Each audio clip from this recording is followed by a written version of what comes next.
Hey, we're here at gotomath.com. Let's click on the calculus button and go down to the first derivative test. Whoa, look at all these problems. So we're going to be looking at this one here. It looks like find all critical numbers, but let's click on that button there.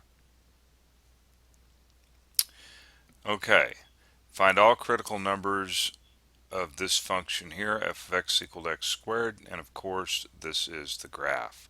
Now, what we're going to actually be doing here is we're actually building up to something, and that is finding the relative minimum, and where this function is increasing and decreasing.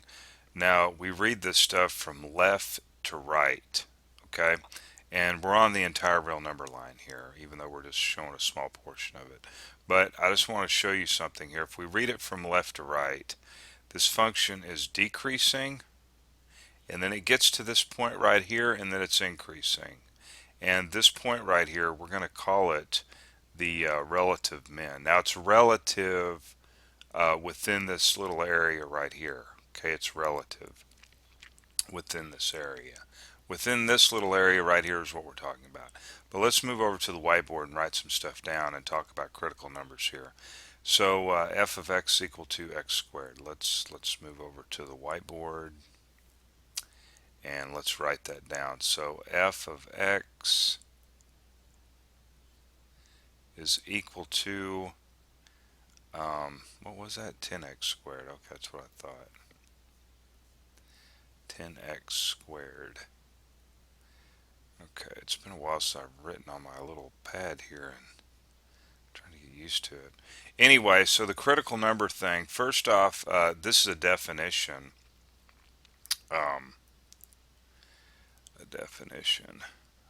Okay, and the definition of a critical number, first off, f must be defined.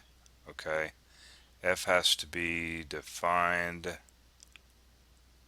at C. So it must be defined at C.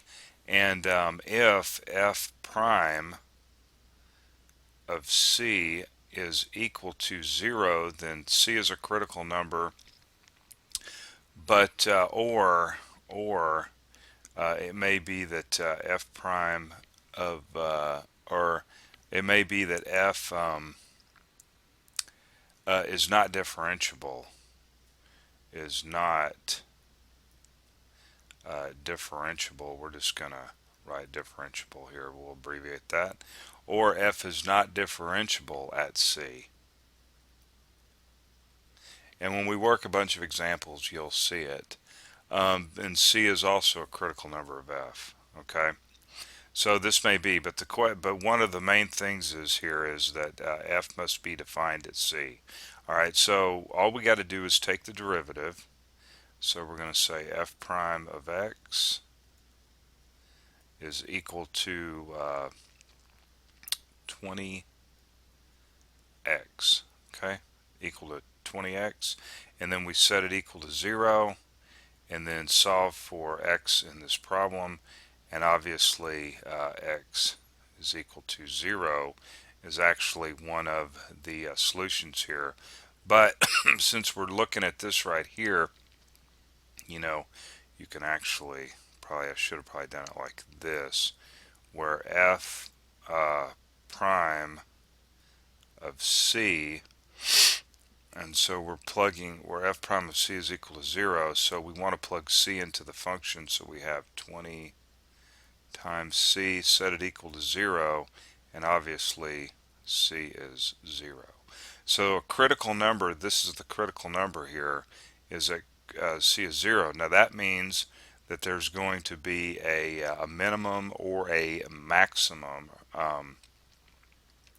at that point. And let's make sure. Let's click this here real quick. Okay, so C is 0.